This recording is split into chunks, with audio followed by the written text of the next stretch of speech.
آج کی حدیث ہمیں رزق اور نعمتوں کے صحیح استعمال کا اہم سبق دیتی ہے۔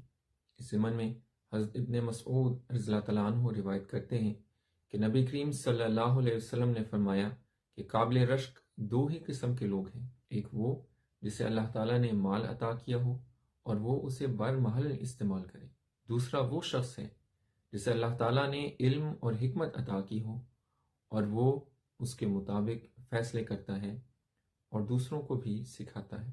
اس حدیث سے ہمیں معلوم ہوتا ہے کہ اصل کامیابی مال یا علم کے حاصل ہونے میں نہیں ہے، بلکہ ان کے درست استعمال میں ہے۔ لہٰذا ہمیں چاہیے کہ اپنی نعمتوں کو اللہ کی رضا کی خاطر استعمال میں لائیں اور معاشرے میں خیر اور بھلائی کو فروغ دیں۔ اللہ تعالیٰ ہمیں اس کی توفیق عطا فرمائے۔